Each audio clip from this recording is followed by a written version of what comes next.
is the holiday season, and the Cleveland Browns has somehow turned into the gift that keeps on giving.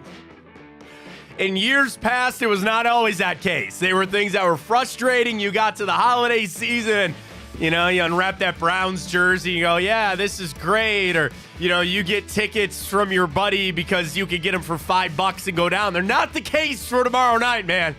Those tickets aren't cheap down there for Cleveland Browns Stadium. Takes some time there. Takes a little time on that. But the Browns somehow are the gift that keeps on giving, even when they're not getting gifts from the football god. Their gifts are more guys getting hurt and on IR. But Joe Flacco, Amari Cooper, making it a very Merry Christmas for a lot of us out there, and they got a chance to just keep adding on to that gift tomorrow night. We got a lot to get to. I know it's crazy on a Wednesday that we got to look back to that game this Sunday, but we will. Big game tomorrow night. Lot to get to. Cavs are in action tonight, our typical boost. And we are back right here on Big Play. Hopefully everybody had a great holiday season. We're not done yet. We got a lot to get to, so let's get to it. Welcome to the show, everybody. I am Matt Fontana. He is Ryan Tyler. Good morning. Happy to have everybody alongside here on a Wednesday. First off, Merry Christmas to all if you celebrate, or whatever holiday you do celebrate. Hopefully it was a great one, Ryan, to you and your family. I hope you had a fantastic, relaxing weekend. Now's like the fun time because it's a couple days later. You can actually play with all your toys, or if you're an adult. You know what I got? I got a new backpack. Nice. Got a new backpack. I love it. The Carhartt. There's a little shift in life where socks and undershirts and backpacks are a great gift to be had. I'm officially at that point in my life, Matt. I used to, you get the socks. Hate getting clothes, right? Yeah. You get the hats. You get the underwear. Now, yeah. I'm all for it. There's honestly nothing more that I want in my life than just new socks and new underwear. I'm a simple man. Do you call it a book bag or a backpack? I call it a book bag. Okay. I was wondering. More often than I do backpack. Sure. I retired one that I had since my freshman year of college, which was only 6 years ago. That thing was coming up on 20 years. 20 years. So we say goodbye to that. But we have a new one here. So hopefully everybody, for all the dads and moms out there still putting together stuff and putting batteries and everything, hopefully you had a fantastic holiday. And if you're off this week, we appreciate you joining us a little bit. You're back to work. Happy to be with you a little bit this morning. What a day today. We're going to get to our Cavs typical boost tonight. Wine and gold back in action, which is always fun. But we're hot and heavy on the Browns, man. And to go back to that game, which seems like so long ago when you beat the Houston Texans on Sunday, you got to turn around quick. And we're obviously up back Thursday night tomorrow. You're not going to face Zach Wilson. It's Trevor Siemian. And it's tough for me to not sit here and say, of course, we get out of that game. You lose your punter and your kicker. Dustin Hopkins with the hamstring. Corey Borquez with a quad. The injuries on this team, listen, we are all on the highest of highs with this team. And it's fun. And we deserve it. You deserve it. I deserve it. All the fans out there, this has been one of the most incredible runs that I've ever seen with this team. Can the injuries stop? I've had enough. I don't need any more injuries for me to understand what we've had to overcome in this season, right? I know, I get it. And it's just a few more sprinkled on top. And I hate to say it, Ryan. What did I say last week? The injuries weren't done. Still had 3 games at that point to go. I just didn't think it'd be both our legs. The legs one of the legs has really catapulted you into where you're at today on Dustin Hopkins. But you overcome that. I guess it's to a point there are less impactful injuries, I guess, to be had. There's more, but you deal with that. We'll talk a little bit about the injuries coming up. But it's been the Joe Flacco story, man. It has been every single game that you watch that you think, he's going to hit a ceiling here, or eventually he's going to run out. Oh, no.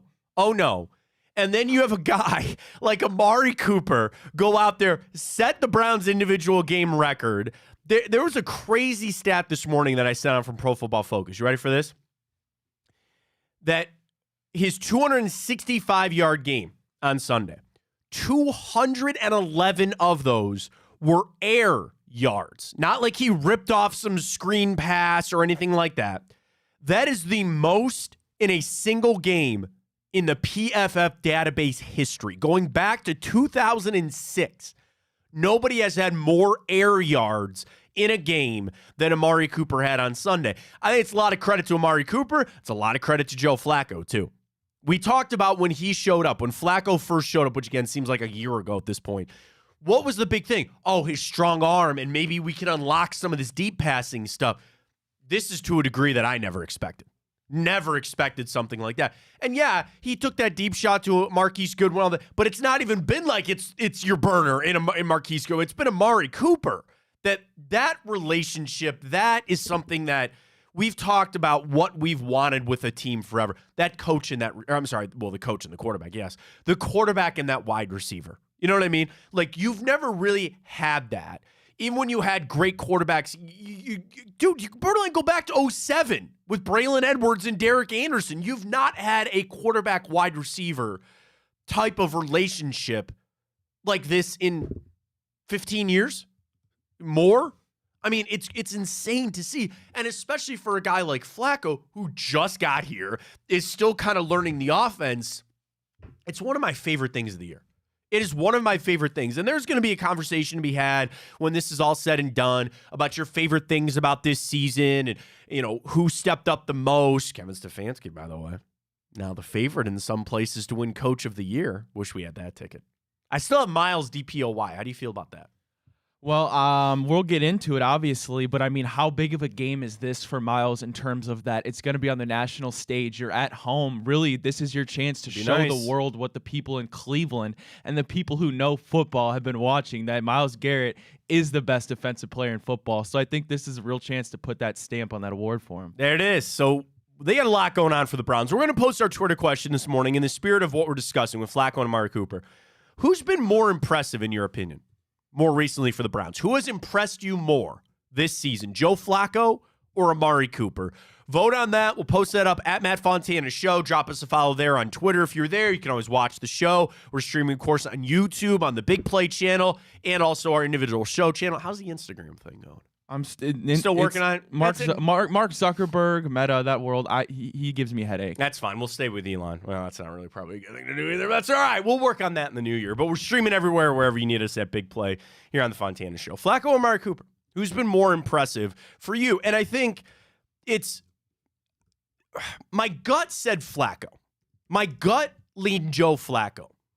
Not even just for the statistical things, but it's that he just got here, that he was on his couch, that he's 38 years old. Like Amari Cooper, if you would have told me at any point that Amari Cooper would have a record-breaking game for the Browns, I'd be like, I could kind of see that. I think Amari Cooper is very good. Joe Flacco, that one I don't know I saw coming. That one I don't really know if I saw that one coming.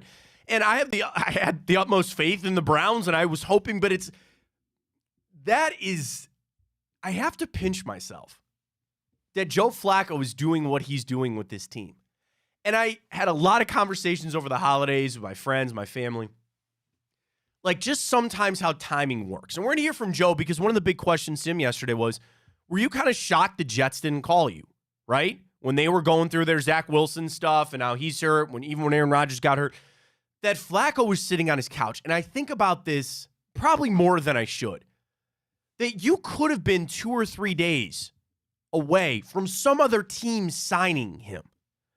And, the shock that it was when Deshaun Watson went down with the shoulder injury, if that had happened even a week later, or that's just like the cosmos, just all those things that have to go in line for things to happen, to have Joe Flacco there, to have him available when there are other teams that needed quarterbacks, and then for them to make the signing. I'm sure that Andrew Berry sat there and went through that list like we did. And, this guy's still available. Or, Matt Barkley, I know he got signed by the Jags. That's why he's on my mind. But, Matt Barkley was available. You could have gone and gotten a guy off a practice squad. You keep rolling with Dorian Thompson-Robinson or P.J. Walker. All of those decisions, you had to make several of them to get where you're at today with Joe Flacco. And you go into a game tomorrow night where you can clinch a playoff spot with Joe Flacco at your quarterback position, who got here a month and a half ago and has played to this insane level that he's a reason you are winning games. This is not anything that shocks anyone. You don't win those games without Joe Flacco.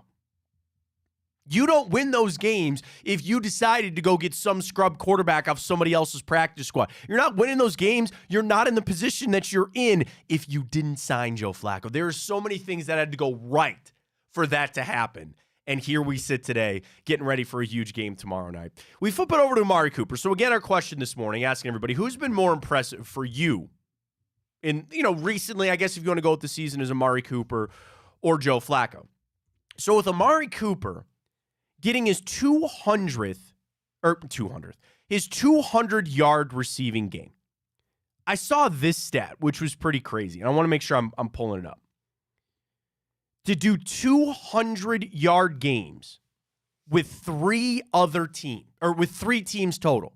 Do you know the only other guy in NFL history to do that? Did you see this stat? Wait, you said he's had 200. He's had a 200-yard. So with the Raiders, Cowboys, and Browns? Right. There's only one other guy in NFL history that had a 200-yard receiving game with three teams. So again, you're right. Dallas, the Raiders, and the Browns for Amari Cooper. Who's the other one? Oh God. Okay. Obviously, I'm assuming he's in the Hall of Fame. Or is it? Do you know? Or is he not even eligible yet? I think he's in the Hall of Fame. Wait a minute. You'd be shocked if he wasn't. He's definitely eligible. Okay. Oh yeah, he's in. Yeah, he's in. Oh yeah. Okay. Okay, I want to make sure. Well, there's a little hint that he probably obviously deserves to go. Sure. But there's some people off the field that maybe weren't a big fan of this guy. Oh. He lived that wide receiver lifestyle, man. Did he? He did. Did he? He did. Okay. Like when you think of diva wide receivers, you think of I think of Deion Sanders. Close. I mean corner, but close. No. Yeah. Michael Irvin? No, that again, right in the same vein as primetime, but it was not Michael Irvin. Okay. If you didn't say Michael Irvin, you'd probably say this guy. Terrell Owens? Terrell Owens is correct. Okay, yes. Okay.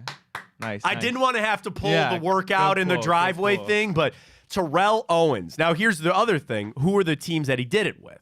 Dallas, of course. The 49ers. Yep. And the Bengals. The Raiders. The Raiders. I didn't know he'd do that with the Raiders. So here's another stat here from Amari Cooper. He became the fourth player ever with 3 games with 200 yards and 2 touchdowns. Don Hudson, who did it 4 times, Charlie Hennigan, and then Tyreek Hill. Now, the stat is they've done that 3 times, but they didn't do it with different teams. Tyreek's only ever played for 2 teams on that. So he joins Terrell Owens, who did that with 3 different teams as well. Like, that's one that you sit back in the grand scheme and you're like, wait a minute, Amari Cooper is doing things like Tyreek Hill's a future Hall of Famer. I know off the field, whatever, still same thing. He's going to Hall of Fame. Amari Cooper,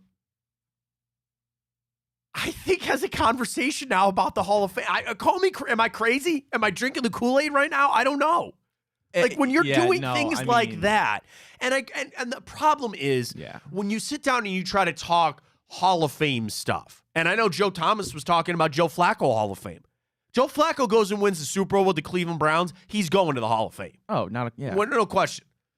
But Amari Cooper got me thinking because I saw that stat and I go, that will get brought up. And we even sleep on this here in Cleveland, I think, a little bit. If you're talking about a Hall of Famer, I ask, was that guy ever the best at their position for a couple of years at minimum, right? Like there was a stretch that Joe Thomas, with no questions asked, was the best left tackle in football. That's why he's down in Canton, right? When you talk about even players that are in the league right now that you assume are going to be Hall of Famers one day, they were the best at their position for a stretch run there. And I say this as a Browns fan and Amari Cooper fan. I don't know if I could quite say that, but then you look at some of the stats and you look at just even getting back-to-back 1,000 yards, which had never been done in the Cleveland Browns history. And Ozzie Newsome was the only other guy to ever get multiple ones. Those are Browns stats, and those mean a lot. I think Amari Cooper would have a case. You want to know the other thing that I think has been solidified? Amari Cooper's going to go into the Ring of Honor for the Cleveland Browns. There is no question about that. Wow. That I truly believe that. And that's the team Hall of Fame. And there's a little bit, obviously it's for the team, so it's a little lesser than what Canton is.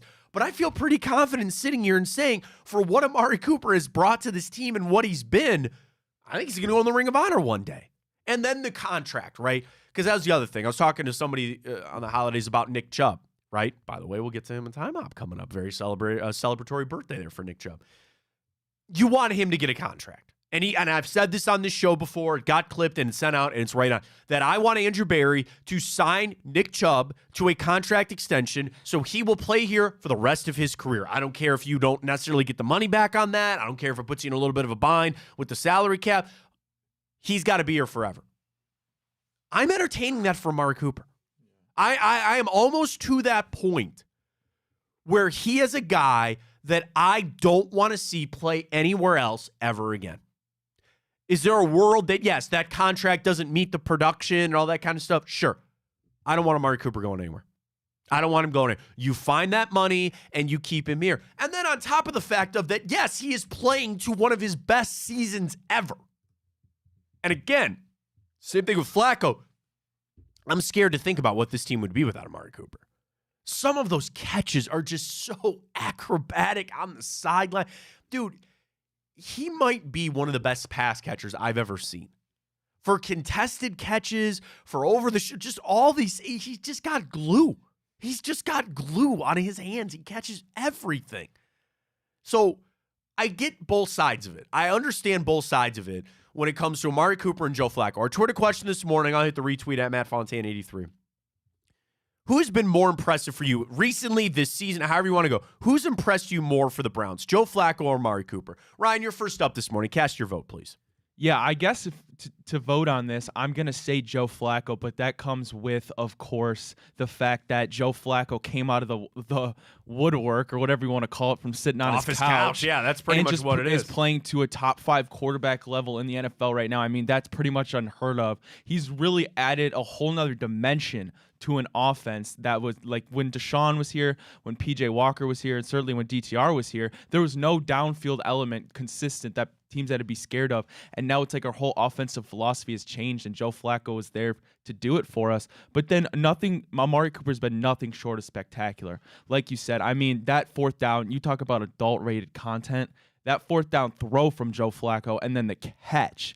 I mean, it was unbelievable. And I don't want to be this, we'll have all these discussions come the offseason, of course. But if you're Amari Cooper, why on earth would you want to go back to Deshaun Watson throwing you balls when you're having the best year of your career and you've came on record saying that Joe Flacco throws the easiest ball you've ever had to catch? And that relationship, because Flacco has talked about it, Amari Cooper has talked about it, and Flacco, he's made comments. He goes, I just get him the football. I just get him the football, and he's making these tremendous plays. Yes, there will be that change. Yes, there will be. But you look at it now, we've had this discussion, you take the variables out of it, where I know Amari Cooper can get this done. Okay, I know that David Njoku can get this done. And I guess there's inherent pressure of when Watson returns to put up the numbers and all, but to know, like, dude, just get them the football. This has been one of the things about Joe Flacco being here. I have had this shift on, I don't need all this flashy crap. Like, get them the football, throw the football. That's it. That's it. And you see, and I know I'm making it out to, it's like I'm playing Madden. I feel like it's that easy. Well, just hit X and throw Y or all those other kind of stuff. It's not that easy. I know that. But you see what Flacco has meant and what he's done. You don't need all of that. You don't need all that. Play consistent football. There's going to be some turnovers, fine. And you're driving up and down the field, left and right. It's been fantastic. It's been amazing to see these two guys play it out. So vote on that. Flacco, I think, is going to get a lot of run in this. He's the sexy pick. I know. Sure. I think I'm going to go Amari Cooper, man. I really am. Like, it's not like, I'm not saying that Joe Flacco was not throwing, pretty passes, and I just go back to that splitting the 3 defenders in the Chicago game and just, ooh, spicy. Some of these catches that I see from Amari Cooper, I feel like week in and week out, I go, how in the did he just catch that? His one Like, release where it looked like he was gonna, it was a play action. It looked like he was just gonna block the receiver. Oh my, it was disgusting. And Flacco hit him right on the money. It was beautiful. Every week, Ryan, I go, how in the did he just catch that? How did he do that? Defenders on him, all that kind of stuff. So I'm going to go Amari Cooper. I'm going to be in the minority, I think, on that, but I'm going to go with Amari Cooper. Let's hear from Joe Flacco. So obviously this meteoric rise, he's living in the moment. Can I tell you, it kind of made me a little sad when he said he wasn't home for Christmas with his family. He said he was sitting there on FaceTime and all that kind of stuff. But the life of an NFL player, getting back to work. But one of the big things that came out yesterday, Tony Grossi, ESPN Cleveland, he asked Joe Flacco, and I apologize, the audio, you hear some background noise and stuff like that, but I wanted you to hear this from Flacco. The question was kind of, you're playing the Jets tomorrow night. A lot of guys over there that you know, you spent some time there. Were you at all shocked that the Jets didn't call you? Like when Aaron Rodgers went down, or even when kind of things were going bad with Zach Wilson. Here's Joe Flacco, the question yesterday, sound courtesy of the Browns, we thank them for that. He's kind of surprised, Joe, the Jets didn't give you a call? Man, there's all kinds of things that happen throughout the course of the season and off season and things like that. And I enjoyed my time while I was there, and it is what it is. I'm happy to be where I am, that's for sure.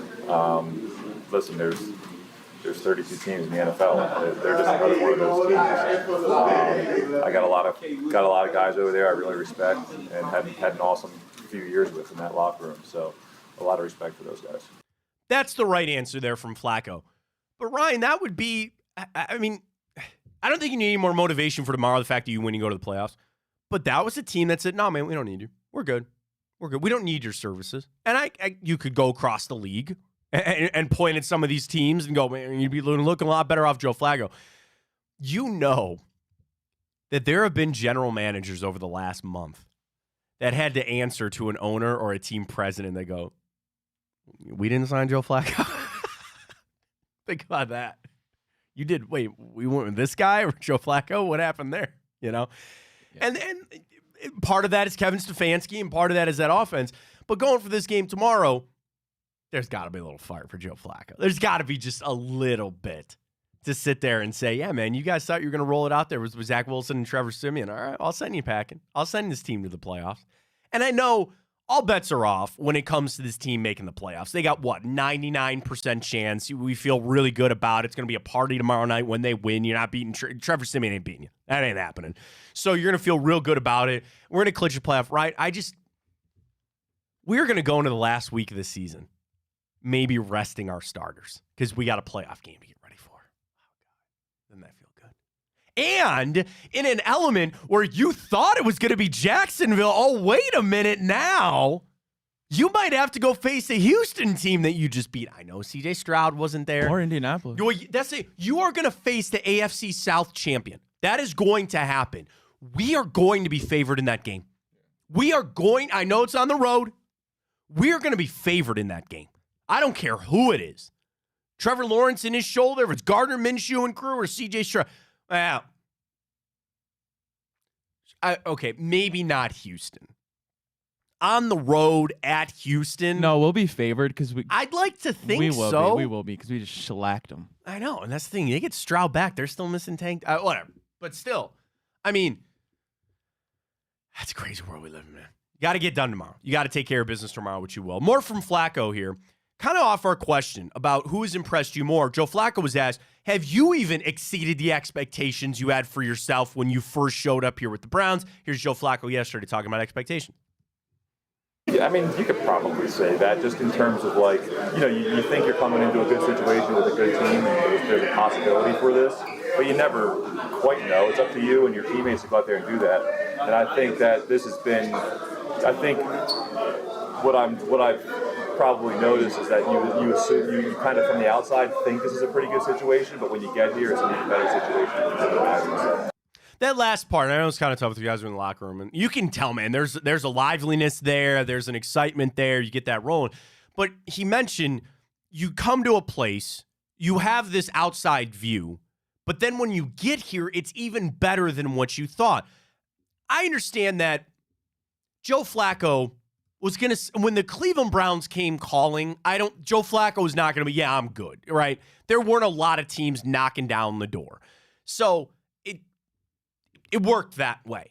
But then when he shows up and you kind of look and you're like, all right, we got this player, we got this system and all that. But to see what they've been able to build over the last couple of weeks and over the last month, the offense, how they've changed that, the other players showing up, he's right. He's right. It's what your idea was. You come here, you immerse yourself in it, you're even better off than you really thought it was going to be. Ryan, I don't think I'm stretching anything by saying nobody saw this coming. Nobody. And you could try to sit there and tell me you're the biggest Browns fan in the world and you knew this was going to happen, or that Kevin Stefanski was going to, oh no, you know what? Nobody saw this. Nobody saw this streak coming from Joe Flacco and the Cleveland Browns. So you have that, but it also comes back to Flacco showed up and said, I'm going to join you guys, right? I'm not going to come in here and try to upset the establishment or this is the offense that I've been running. You come in and say, I'm just going to assimilate. I'm just going to kind of merge on the highway here. You guys are already at full speed. Let me come on in here and let's do what we need to do. And we have seen something we talked about each and every week, right? It's getting better. Because every week it's more tape and it's more film and it's more things that Stefanski and Flacco can sit down and discuss. You're telling me that all the footballs that he's been throwing to Amari Cooper has not built a relationship there? It's only getting better, which is just absolutely fantastic. It's been a lot of fun. Here's the final thing from Flacco. Dude, you played in some big games, man. But you got a Thursday night to clinch a playoff spot. Is Joe Flacco thinking about the game? I mean, listen, we talked about it a little bit after the game this past week. It seems like every week, you know, you look at the game and you're like, man, this is a big one. This is a big one, and it's just another one of those. I think we just, once again, we can worry about that when the game's all said and done, but just go out there and focus on winning. It's a lot of fun. And of all the scenarios that are out there, you could still get in without even a win. Now, a win, you're in. A win or a tie, you're in. But if Pittsburgh loses, Buffalo, Jacksonville, Houston, there's other combinations for you to get in. That's why it's like at a 99% chance that you're going to get in, and especially with another game to go. But it's been super impressive. All right, let's get to our Twitter question. Up at Matt Fontana Show. Who's impressed you more this season for the Browns, Joe Flacco or Amari Cooper? Mr. Hyde on Twitter. Cooper has had to work with 4 different quarterbacks. Joe Flacco has won the Super Bowl. I don't know where his vote's going on. I don't know what that means. I don't know what that vote is, but that's fine. I guess he thinks maybe Joe Flacco's going to go win the Super Bowl. That's fine. John on Twitter. We knew Amari still had it. Yeah, fair. Joe Flacco has shocked everybody to come literally off the couch and win 3 games in a row. I got one more here. JP on Twitter. What kind of question is that, Matt? Sorry. Flacco's been here 4 games. You ask about the whole season. Maybe incorporate the job Stefanski's done with the revolving door at quarterback and the other injuries, managing to keep his team focused. Well, I mean, we didn't throw Kevin Stefanski in this question, but he deserves a lot of credit, certainly. The reason we didn't put him in there, to be honest with you, JP, he's, you know, I'm at like a Zen peace place with Kevin Stefanski. And I was always a supporter. Do you know where I'm finally at with Kevin Stefanski? That I can unequivocally shut anybody down that has something bad to say about it because you have no room to stand anymore. You don't. And I'm not saying that the future, he'll be here for 10 years.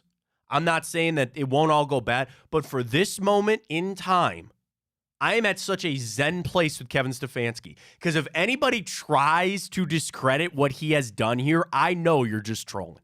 I know that you are just trolling to troll. Trollington over there. I need a troll button. A troll button. Yes, under a bridge, right? That's where the trolls started. You got nothing. So we didn't even put him in there because it's just far and away the job that he has done with this team. Now I got to put a little on Bubba Ventrone, though.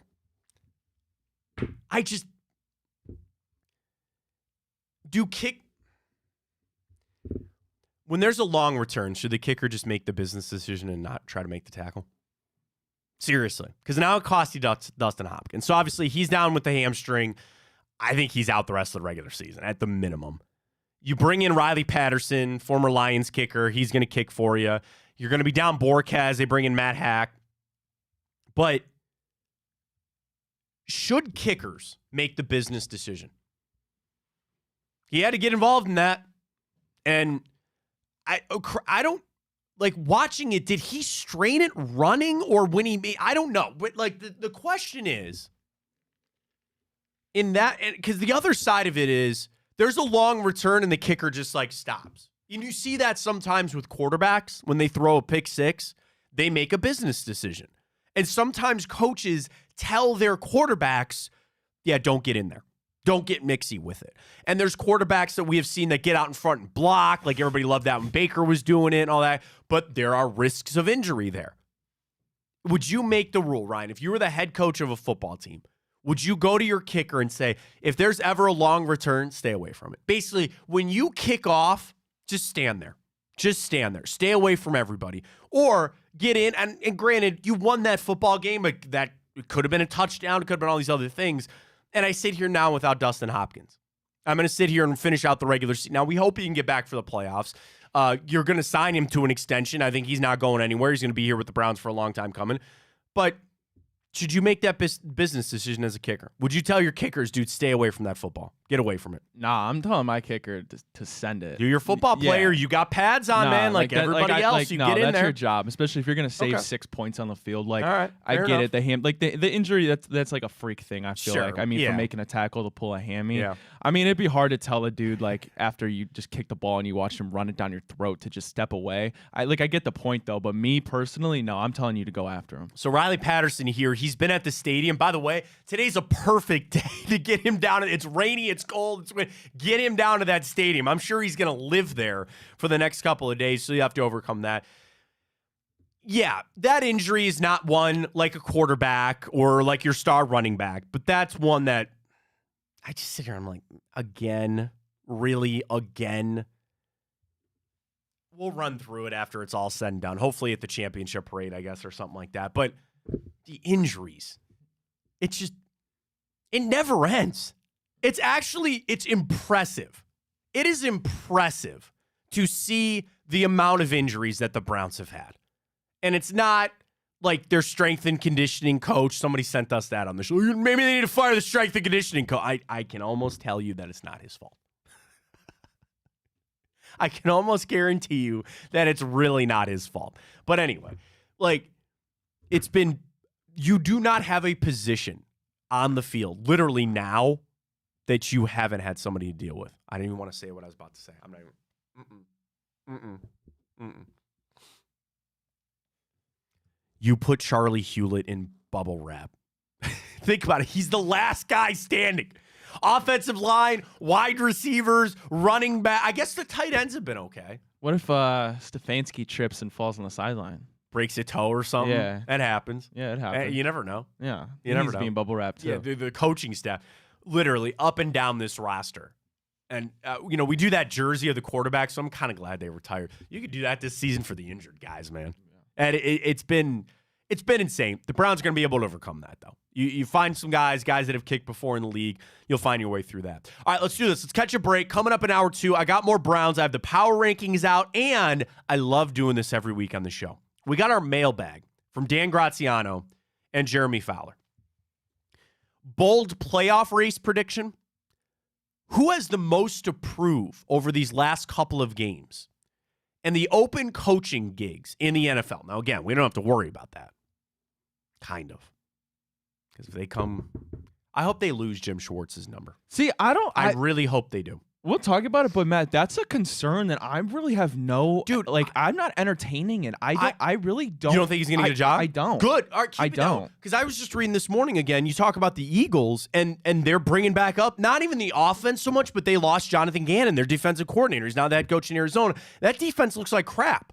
Yeah. And that is a part of the NFL game.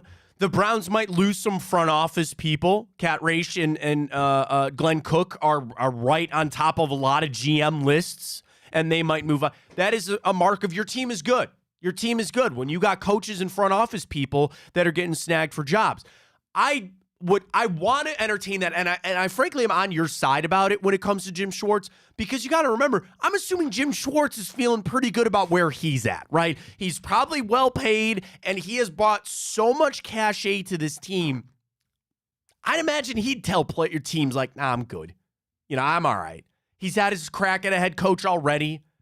So that's the interesting thing with the coaching search that you don't really have to worry about, I hope, when it comes to Jim Schwartz.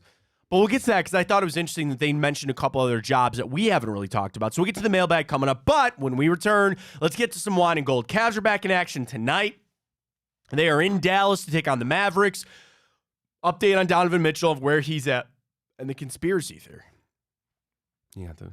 I can't. Yeah, I have the button. You got it? Yeah. And I got a little conspiracy theory maybe coming up a little bit. I gotta wait. I can't play it now. Oh, okay. Well, hold on to that. About maybe why he's missing these games. He's questionable for tonight. And yes! Typical boost, baby. I've been jonesing. Dude, we haven't done a boost in like a week. Yeah, it has been a week. It's been a long time there.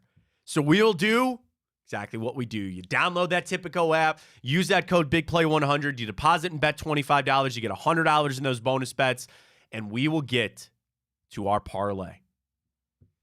You know, dude, they got it literally just popped up. Can you see that on my screen a little Yeah, bit? you actually can. That flex parlay. Have you been playing around with this a little bit? No, I haven't. So yet. here's what you do. Let's say you place a 3-leg parlay, right? And there's corresponding odds with it, but you can do what's called a flex parlay, where if you only want 2 of those 3 legs to hit, you can still cash. Now, the odds are a little bit lesser, but if you want, like, we're going to do our boost, so let's do this here in a second. But let's say, I'll do another game tonight. Let's do Bucks Nets, right? So if I log in here on Typico, and I just sit there and I say, okay, I'm going to do a 3-leg parlay. And I'm just going to pick 3 random things here for this game, right? And I'm going to say I want a player prop. So I'm going to take the Bucks minus 4.5. I'm going to take, give me a player one here. Anybody but Jared Player Allen. point. No, I'm just making this up for tonight. So let's say Giannis over 31.5 points. And let's say rebounds, Nick Claxton over 9.5. Okay? So I do a 3-leg parlay.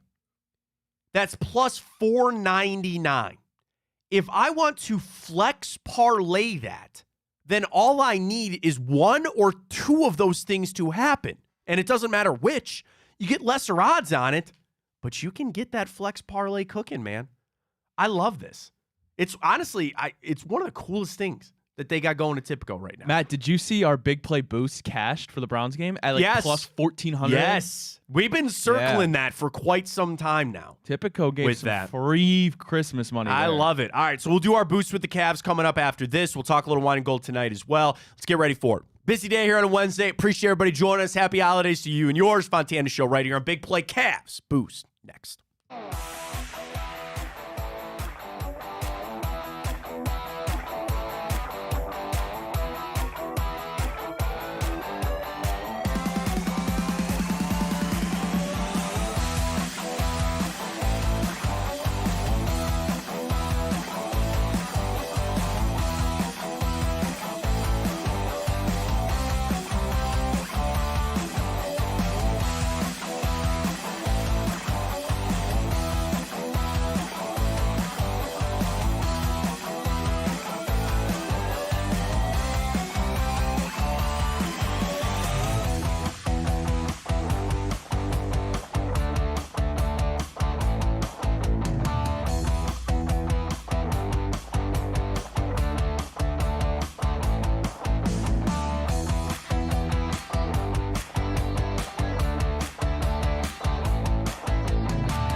Welcome back, Fontana Show right here on Big Play. Appreciate you joining us. We're on YouTube at the Big Play channel at Matt Fontana Show on YouTube. And Ryan, we are just a one follower away from 400 there on the Twitter machine. We keep hitting milestones. All right, man. Follow us if you can at Matt Fontana Show. Drops follow there. Let's get to the Cavs tonight in action down there in Dallas, taking on those Dallas Mavericks. Can I get you some trends? Talk a little Dallas before we get to our trend or before our picks.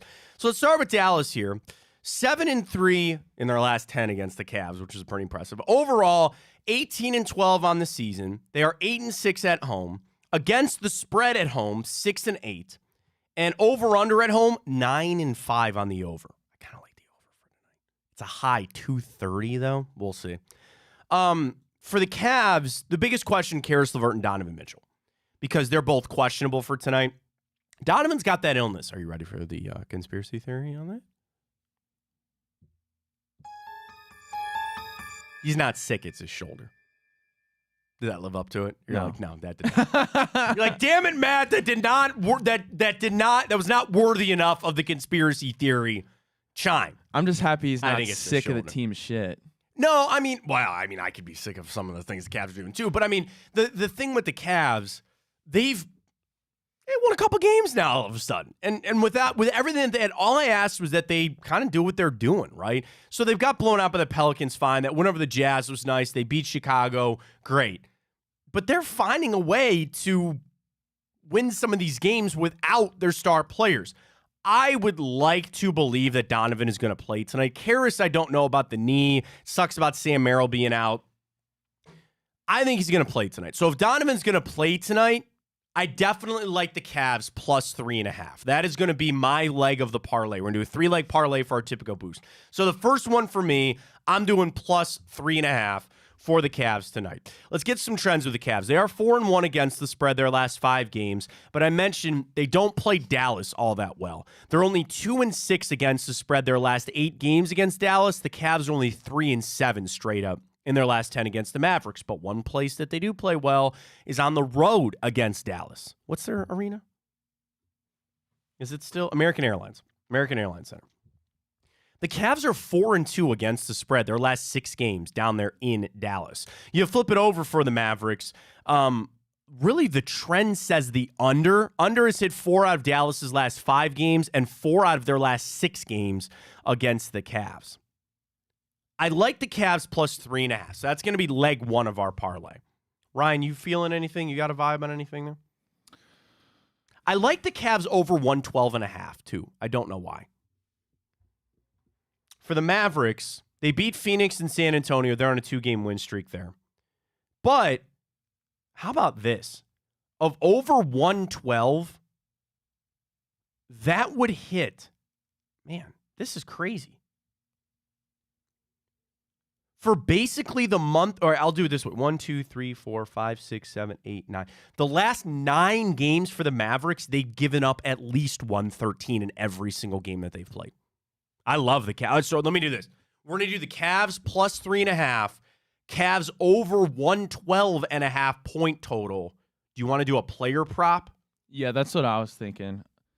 So I'm looking here. I feel like I could see Donovan going off, but it's over under 3.5 threes. That's a lot. That's a lot of 4. threes. You never want to bet the under. Do you want to do something Luka? Yeah, I do. I really do. Do you want to be positive here? Luka over under 36.5. That's massive. Do you want to take the under? Or are you worried that he's going to have to score because Kyrie's not going to play? I'm just thinking realistically on who's going to be our best chance to guard Luka. Okoro, but like realistically, that's not the best matchup in my opinion. Let me pull up Luka here, game logs. Like I want to bet the Luka under points, but I'd be lying if I said that I was comfortable doing that. It's so funny, by the way, that they list him as a point guard, Luka, which is crazy. I technically is. So he's averaging 33.5 points per game. That is second in the NBA. Last time out, 50, 39 against San Antonio, 28 against the Clippers, 38, 40, 39. That was his last 6 games. 39, 40, 38, 28, 39, and 50. He put up 50. There's no way he's going to be able to talk me out of the under. I mean, here's the thing. It's your leg of the parlay. You pick whatever you want. Truthfully, I would go over. You want to go over 36 I know it's and a half? you don't want to do that because you don't want to see the Cavs give up that many points. But I mean, if I'm being realistic with you, all right, I'll do that. Superstars drop points against the Cavs. All right, I'm going to screenshot that. We're going to send it over to our friends at Tipico. So here's where we're at. Cavs plus 3.5.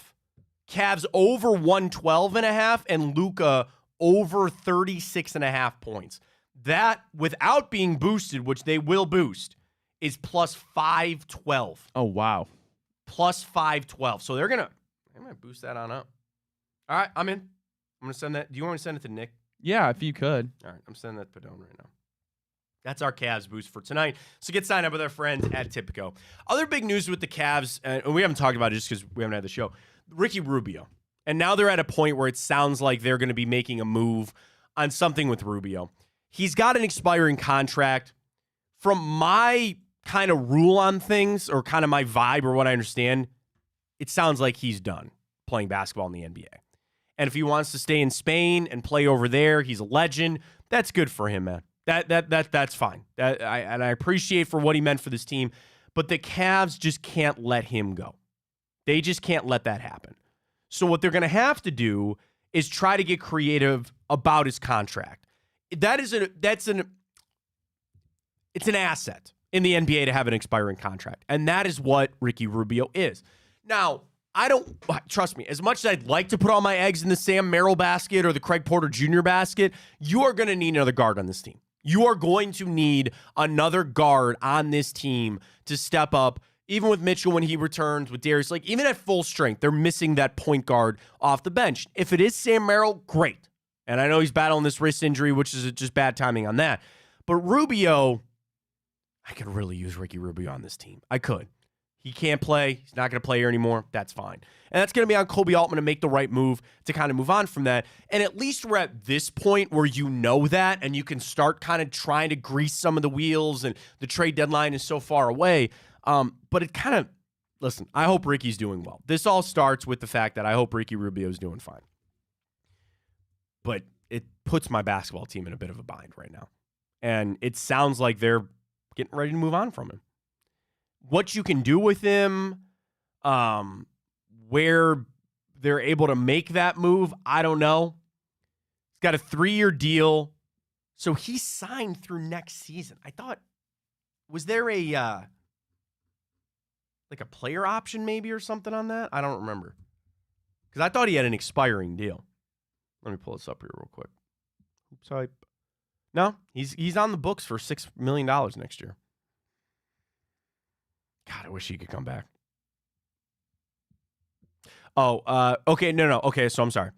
So his contract for next year, 4.2 of that becomes fully guaranteed on day one of the 2024 NBA season.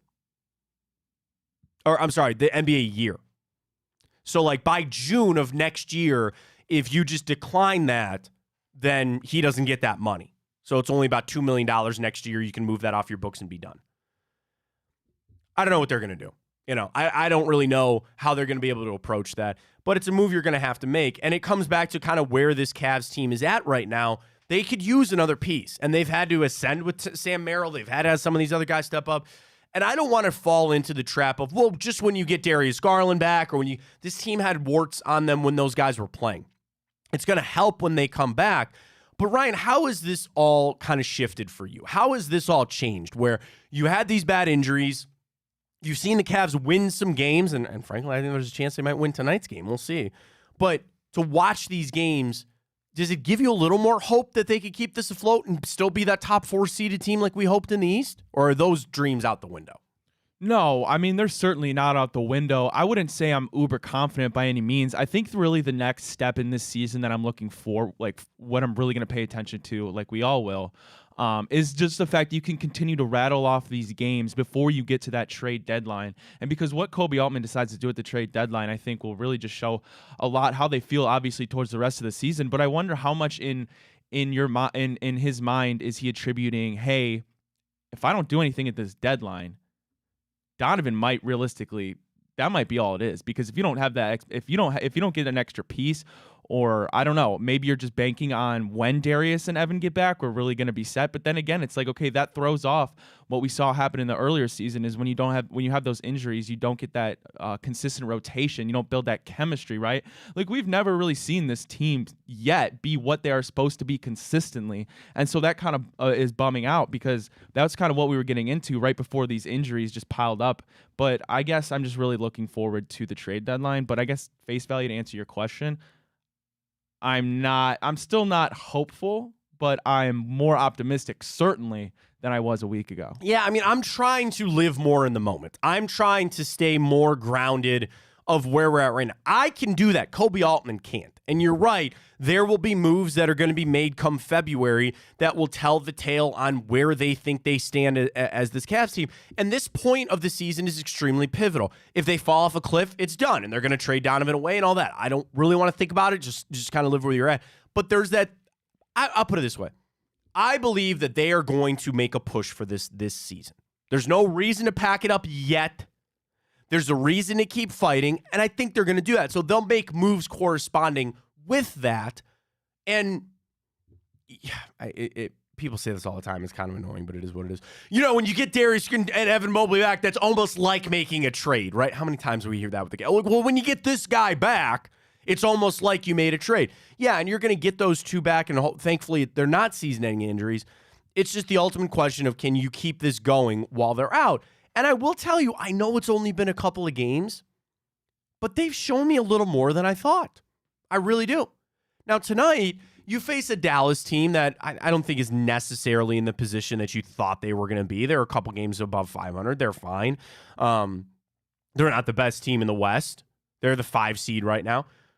But you get scrappy tonight. You see, I really hope Donovan plays tonight. I think he's going to. I think he will. And if he does, I feel really good. I feel really good about the Cavs covering tonight. I do. But with all that being said, game in and game out, I don't know what I'm getting with this team. And that's fine. They just got to keep it on the rails for right now. Just somehow try to win a couple of these games on the way out. Stay where you're at. Right now, if the season started, the Cavs would be the 7 seed. And they're they're really a game behind the 5 seed between Miami. Just keep this going. Try to do the best that you can, and we'll play it out. So we got our Cavs typical boost. Already sent over. Let's see. Padone already texted me back. Sent. Done. Going to get up there. So follow us on Twitter because we always tweet it out as well at Matt Fontana Show. But get signed up with our friends at Tipico. Let me tell you about them for a second, folks. I was telling you about the parlay, where you're able to just pick a couple of those, the parlay flex, if you will. They got those on Tipico, but they have the boosts, which we do every night. They already have 2 boosts for tonight. Cavs to score 120 more points is plus 210. Luka to make 5 threes and the Mavericks to win is plus 270. Plus, they'll get our boost up for tonight. We got college football tonight. We got college football today, 5:30. Who plays? North Carolina, West Virginia. Don't care. You don't like the Mountaineers minus 6.5 there, Ryan? Maybe if Drake May was playing, but no. And then that kid from bowl season, Rodmaker. Bowl season to me is just not fun, personally. Well, we'll talk Ohio State too, because that's I do not care. Do not care. So you have 2:00, the Navy Marine Corps Memorial Bowl, Virginia Tech and Tulane. The bank, Ryan, you're gonna tell me you don't care about the Duke's Mayo Bowl? No, or the one that just played. It was like the 68 rate bowl. Yeah, they're all over. Like what? Like it wasn't even 68. 8:00 Holiday Bowl tonight. Caleb Williams not playing in that game tonight, right? He's out. Hell no. Okay. USC Louisville. 9:00 the Tax Act Taxes Bowl. The Tax Act Texas Bowl. A&M and Oklahoma State tonight. So you got 4 games online. Get over to Tipico, folks. Get your boosts. You don't want a North Carolina, West Virginia boost? 4th quarter to be the highest scoring quarter in West Virginia to win, plus 500. You don't like it? I don't know anything about those. Texas A&M, Oklahoma State. 60-plus points total scored, plus 210. Jalen Henderson, 200 passing yards, 50 rushing yards. Aggies win, plus 700. Ollie Gordon, big, minus 300 anytime touchdown score. I'll put a couple bucks on that. Hey, if somebody knows their stuff with these bowls, I mean, please let me know. Crazy, I'm man. I'm willing to throw down some dollars. Get it rolling on Tipico. Download the app, use the code BigPlay100, and then when you deposit and bet $25, you get $100 in the bonus bets. You can throw it on some crazy boost for the Holiday Bowl tonight. Whatever you got, let's get to it. All right, let's catch a break. When we come back, we're going to do the morning update. A lot of stories we got to get to. And coming up in hour 2, I've got power rankings for the NFL, and I can't wait to get into Dan Graziano and Jeremy Fowler, their mailbag for the week. Playoff prediction, bold playoff prediction for them, and open coaching gigs around the NFL. I just think it's interesting to talk about. We'll do all that hour 2 upon us. Stay with us. Fontana Show right here on Big Play.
Stories got to know for your Wednesday, Thursday, Monday, whatever today is. I'm so thrown off. So we're off Monday, Tuesday. Today is, in fact, Wednesday. I need to keep reminding myself of that. Short week. Doesn't feel that way. That's kind of the nice thing about the holidays, but you do get thrown off a little bit. All right, Wednesday edition, morning update. All the stories you got to know. Ryan, take it away. Alrighty, well, our savior, Matt, Joseph Vincent Flacco, he's going to be playing his former team in the Jets. Does he want his statue at the stadium, at the facility? Hey, I put mean, it in the middle of East 9th. Just put it right there. Put it over by playoff square. I think Joe Flacco might be having more fun in Cleveland than he ever did in Baltimore. But anyway, he's going against the Jets again. And the Jets came out and said they don't regret the decision not to bring back Flacco. But Flacco he said, he enjoyed his time while he was there. It is what it is. And he's happy to be where he is. That's for sure. Oh, how could he not? I mean, the other really interesting thing about Joe Flacco is now those doors are back open where teams are going to call him. And year to year, There's so much change. There's so much turnover in the NFL. But there are teams that'll watch what he did, and they will call him and say, do you want to come be our backup? Or do you, like, I don't know. And, you know, I'm not trying to put the cart before the horse here, but I actually think it's in the best interest for the Browns that they don't bring him back. And you're saying that's crazy. Why would you do that? It's a debate to be had for another day. You know Deshaun Watson's your starting quarterback, and I just can't play that game.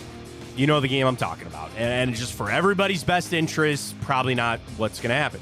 Now, but for Flacco, like, that's entertaining stuff. Like, do I want to play again next year? Where do I want to go? Can I get a little bit of a payday again? So that's great for him. I've seen the odds again this morning. Comeback player of the year. Now, the thing is, Damar Hamlin, rightly so, I guess, has been the massive odds-on favorite. But if you take that out of there, which I think is an important thing to remember, the guy died. He was not with us on the field and came back. Like, that's pretty impressive. But Joe Flacco, that is the definition of a comeback player. That is the definition of a comeback player of the year. It's been great to see. The not burning of the bridges, but yeah, he moved on from the Jets. He's here now, and now he has the excitement of having maybe a career resurgence here. We'll see. I don't know. I mean, good for him. I think he handled it the right way with the Jets. I know the Jets would much rather have him at quarterback than Trevor Siemian tomorrow night, but they made their bed. They got to sleep in it. I don't know if you have it. The Aaron Rodgers is coming. Oh, you know, it wasn't my idea to activate. Okay, okay, Aaron. And then Woody Johnson coming out and saying, like, no, man, we're good with Joe Douglas and Robert Saleh. They'll be back. He went and asked Aaron Rodgers, hey, man, do you want those guys to come back? Okay, fine, just making sure. Yeah, it's like seriously, it's like late GM, dude. It wouldn't shock me either if he was like, "Yeah, keep those guys," because then it keeps this guy Nathaniel Hackett employed too. Everything runs through Rodgers up there. So for those who don't know, he was activated so he could practice and all that other stuff. And he came out and he goes, "Well, you know, that wasn't my idea." There's nothing that the Jets do that I think Aaron Rodgers didn't have a say in, and that's how I think. That's how I operate. It's just how it's going to be. Yeah, it's like LeBron and the Cavs always think about, like, when they call him lay GM. You know, right? You know everything that happens. They at least were like, yeah. What do you think? Real quick. That is what it is. Alrighty, well, the Cavs are back in action finally. They are on the West Coast. They're going down Central south. Time zone. Yeah. They're going down south to Texas as they face the Dallas Mavericks. They're a 3.5-point underdog in this one, Matt. And we're yet to find out if Donovan Mitchell will be back from an illness. However, you had your own conspiracy theory about that earlier. I think it's the shoulder, man. And I'm stealing this because I saw it in several other places. So I'm not really that smart to figure it out myself. But, yeah, I think he whacked his shoulder. He looked to be in some discomfort when that happened. And maybe they said, hey, I'm not doubting that Donovan's dealing with an illness. Everybody is. But if it was a combo of like, yeah, your shoulder kind of took a hit, you're not feeling all that well, let's sit you down. Because we know this. The Cavs, while it's going to be a tough stretch, they're not going to do anything without Donovan Mitchell.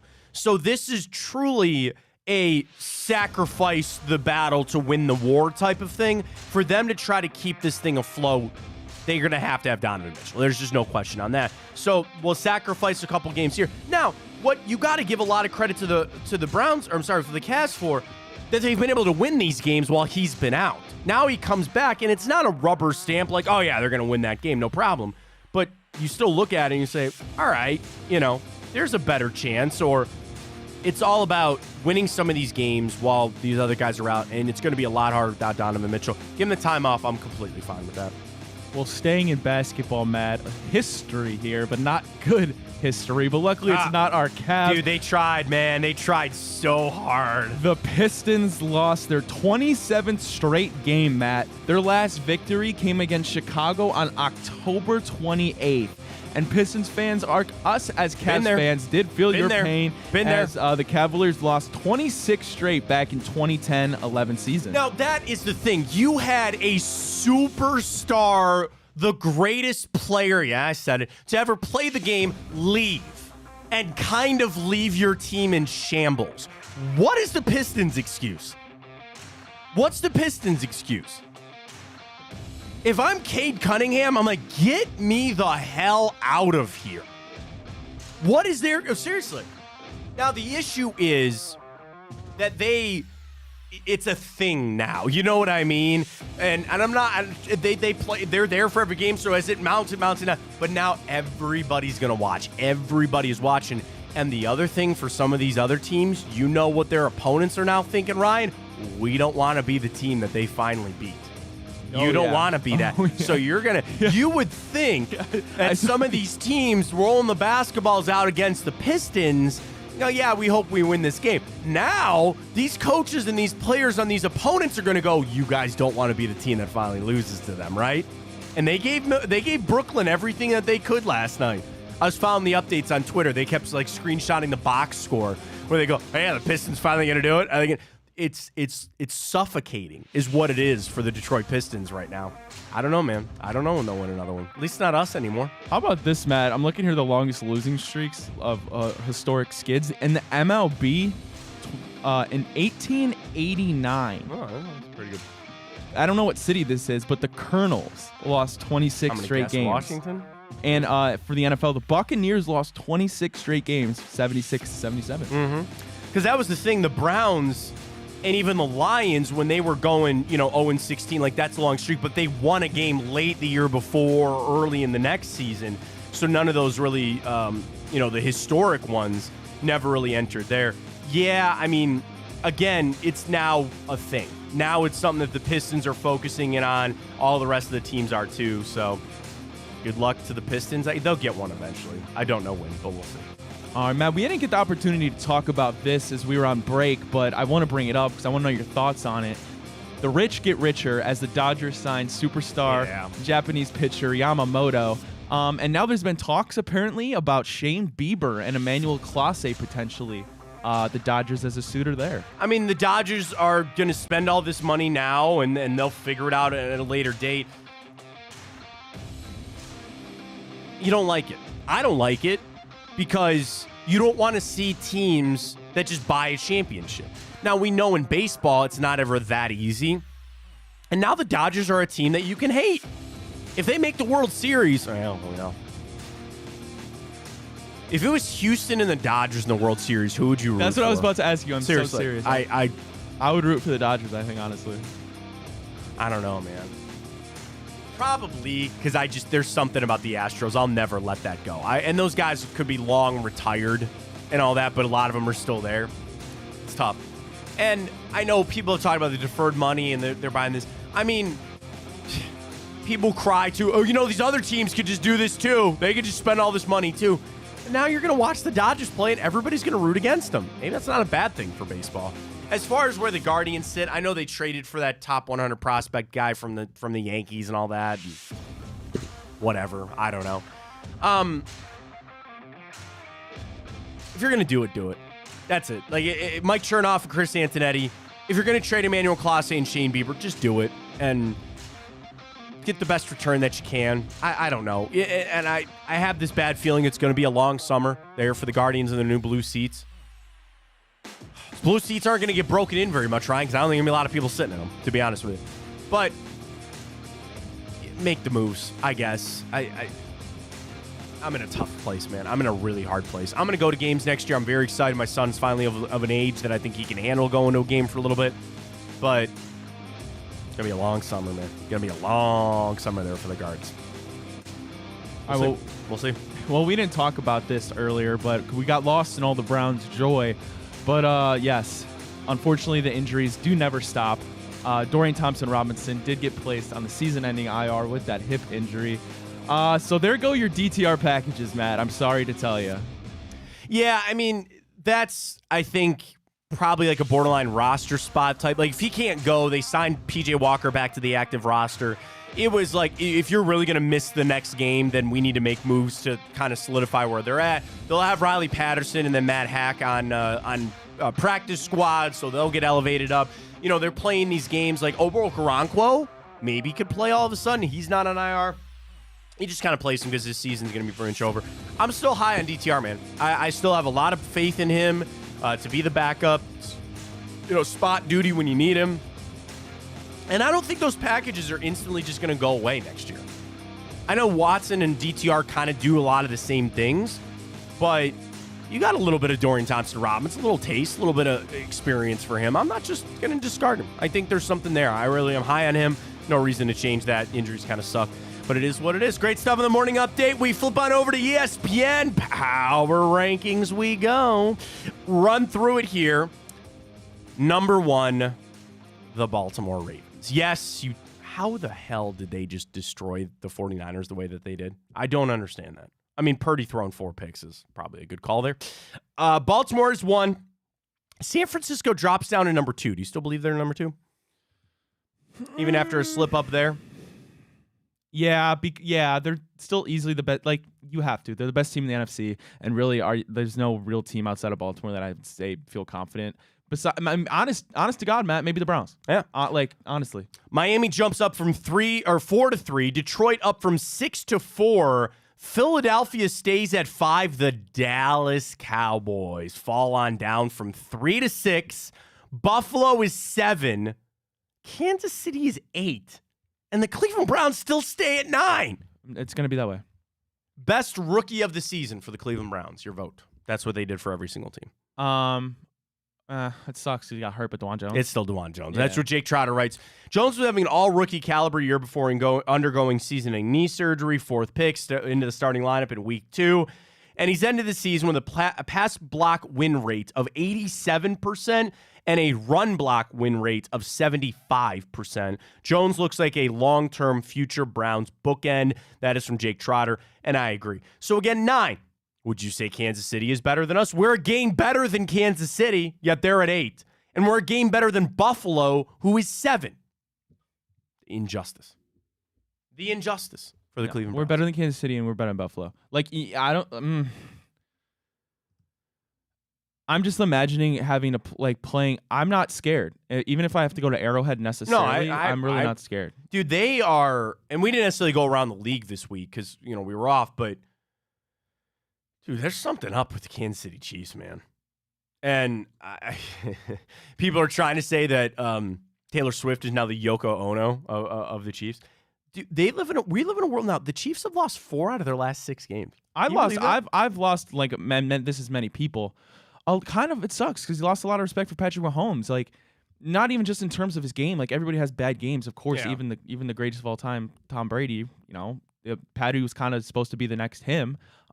Just crying on the sidelines. Like, dude, you just won a Super Bowl. You've won 2 in the last 4 years. Line the way that it's like, dude, cry me a damn river, Pat. Well, I mean, they have high expectations, and I think they see it where I'm not taking anything away from the Raiders. I'm not. That was a great win for them, and I think they've solidified Antonio Pierce being their head coach moving forward. That was a gutsy, gritty win. Now, the fact that they had to do it with Aiden O'Connell, completing 1 pass in the second half or some ridiculous stat, or maybe only attempted one. I remember. They did that in a non-traditional way.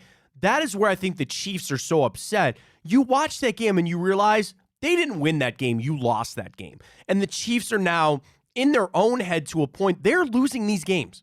They are losing these games. They are finding ways to screw this up and not playing the football of the brand that they know. That's why I think Patty is so upset.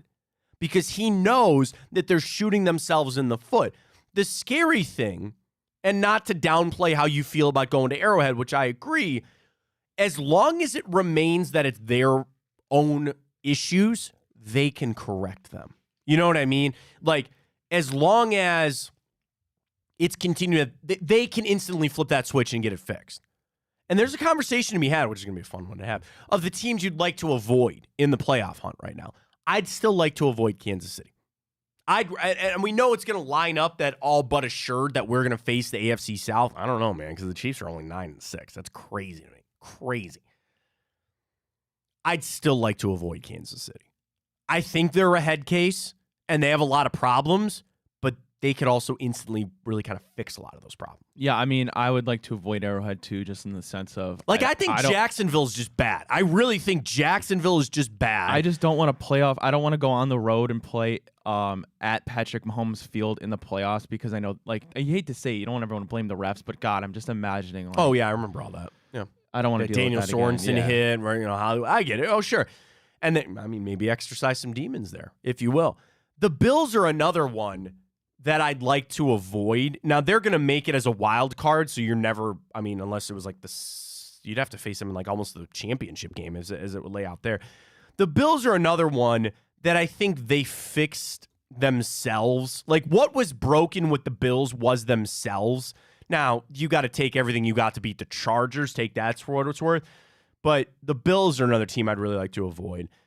Dallas. Wait, Matt, real quick. Correct me if I'm wrong. Is there any way that there's no way that we would play the Bills in the playoffs in Buffalo, right? They'd have to come to Cleveland, correct? Because they would be. They have the lower seed. Yeah. NFL. So playoff, for that reason, the Bills really don't scare me at all. So this is the playoff bracket as it stands right now. Wild card. Because they don't reset it, right? They don't reset. So in the opening round, if it started today, it'd be Jags, Browns, Chiefs, Bills, Dolphins, Colts. And then the Ravens, we'd have to face the Ravens, I think. Because they don't reset the bracket. Basically, when they send the bracket out, the bracket is what it is. Yes. That's exactly right. What I'm talking about is they don't reseed, as you go through. So here's how it would play out. We would play Jacksonville. The winner of that faces Baltimore. Then KC even if the Colts were like to upset Miami, that's right. Because the lowest seed goes to the lowest seed would go to Baltimore. You're right. Then the other team, nope, that is 100% right. They do reseed it. You're right. So we don't know. So there could be a world. Here's how we would play Buffalo in the second round. They would beat Kansas City. We would beat Jacksonville, but Indianapolis would have to beat Miami. Right. So if that doesn't happen, then Buffalo would have to go face Baltimore, and then we'd face Miami if they won. But how about an opening round playoff game of the Kansas City Chiefs and the Buffalo Bills? Yeah, I was talking about that yesterday with some of my buddies. That'd be pretty cool. That'd be pretty cool. That's how it stands right now. Now, we know that we're all but locked into that 4-5 game because we're pretty much going to be the 5 seed. That's just I'm trying to see what the world would be that we play Kansas City. Kansas City would have to beat Buffalo. We'd have to beat Jacksonville. Indianapolis would have to beat Miami. Then we'd face Kansas City in the second round. Yeah. So you're staring down the barrel. There's a world that we face Miami. Again, if Buffalo beats Kansas City, we beat Jacksonville, Miami beats Indianapolis, you're playing Miami in the second round. I don't like that. I don't like facing Miami. You'd be on the road down there in South Beach. It's crazy that while Baltimore has ascended and, that win over the 49ers, which we didn't even really talk about MVP implications and all that kind of stuff and what Purdy did in that game. But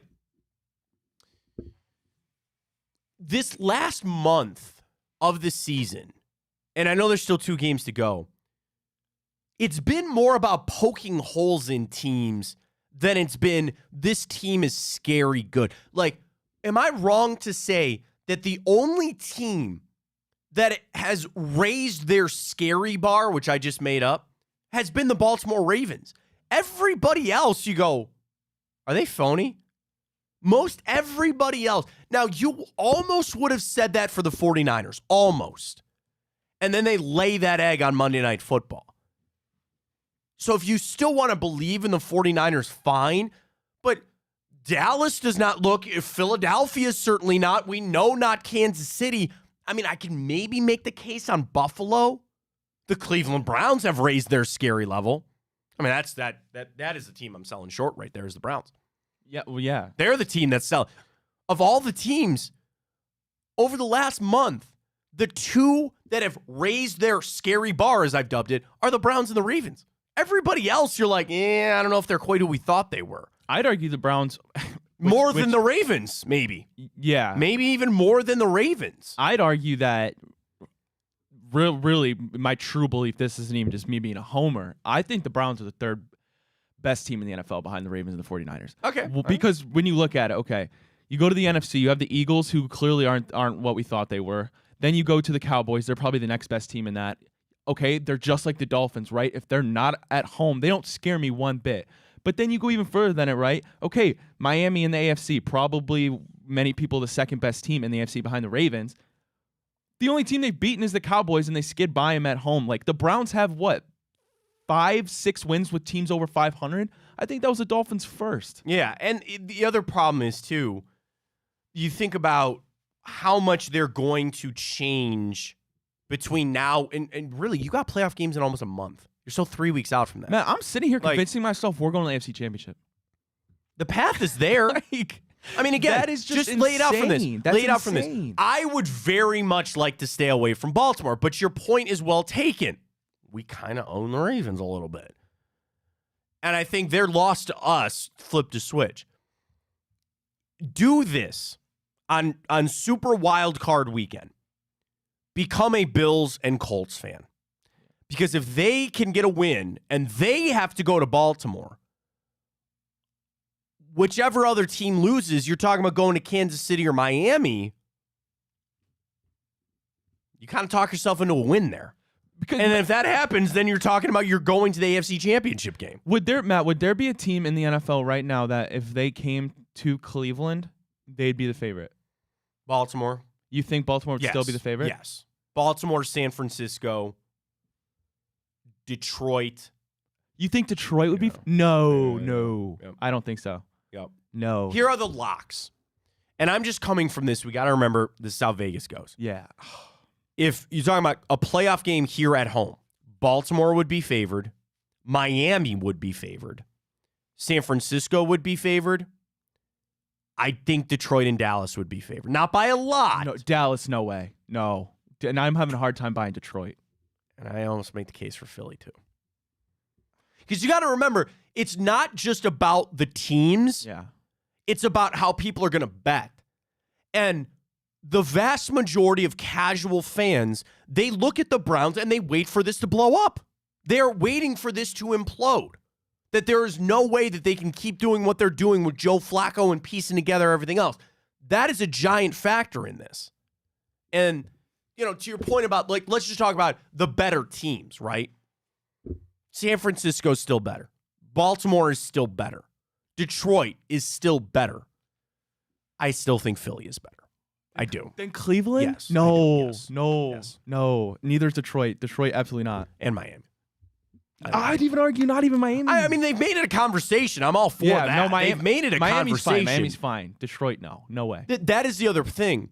That these teams, you literally do not know what you're getting on a Sunday. You don't know which team is going to show up. Are you going to get your turnover-prone Josh Allen again? Is it going to be what the offense is without potentially now Jalen Waddle, and you were missing Tyreek Hill there for Miami? Baltimore's the sneaky one, where you sit there and you go, how the hell are they doing that? And Lamar had a good game. I go back to Monday. I say the San Francisco 49ers, just they choked. They choked bad. Baltimore's defense is elite and scary. I get that.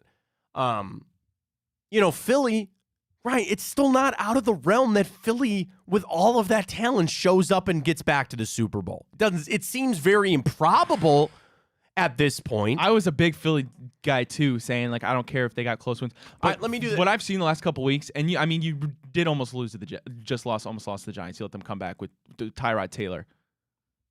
Like, I mean, let me ask you this. No, go for it. I'm going to require you to make a selection here. Okay. Between Dallas, Philly, Kansas City, and Buffalo, you are required to place a Super Bowl winning bet on Dallas, Philly, Kansas City, or Buffalo. Who would you pick? Dallas, Philly, Kansas City, Buffalo.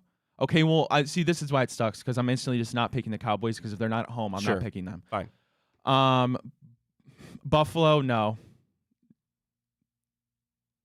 That's my point. You're going back to KC or Philly. And I'm not going to KC. Yeah, I'd go Philly right. too. I would too. Yeah, I'll go Philly. Yeah, So I'll go Philly. Like, and that's me taking out the favorites, the proverbial favorites. Like, I forced you to pick one of those four. Well taken, but that's what I'm saying is you still have some semi-belief that Philly can turn that around. All right, let me do this. Well, I guess you kind of did the ordering here. But Dallas, Philly, Kansas City, Buffalo, the one team that you would guarantee your house on that they're not going to the Super Bowl. My answer might shock you. Between KC, Buffalo, Philly, and Dallas. One of those teams, you have to bet your house that they will not go to the Super Bowl.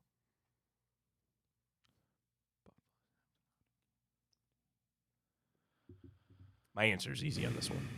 I would say, I would say Buffalo. Kansas City. I figured you were going to say Kansas City. But I'm going to say Buffalo because I think even if Buffalo wins. Put my bottom dollar on it. Okay. Well, like Buffalo,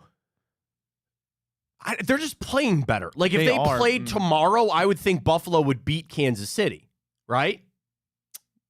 They would. That would be where my money would go. Be very close. Given that they already beat them in Arrowhead this season, I feel pretty confident, which again goes back to the Browns seeding on where they play out. I feel pretty damn confident that Kansas City's not going to make it. There's no way.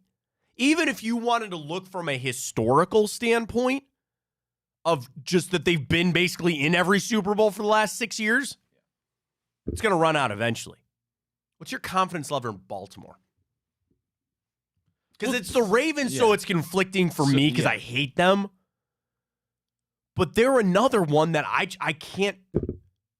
Like, in the NFC, it's easy for me to sit here and still really deep down believe San Francisco and Philly will be in the NFC Championship game. I feel pretty confident in saying that still. I don't believe Dallas. Sorry, I still don't believe in Detroit. And there's no part of me for Tampa Bay or Seattle, which is how it lays out right now. Or the Rams. So I still feel really good about San Francisco or the Eagles in the NFC Championship game and then therefore going to the Super Bowl with one of those teams, and I would put a wager on them doing it. On the AFC, flip a coin. I don't know. Because, like, honestly, the team in the AFC I have the most confidence in, Miami Dolphins. Miami.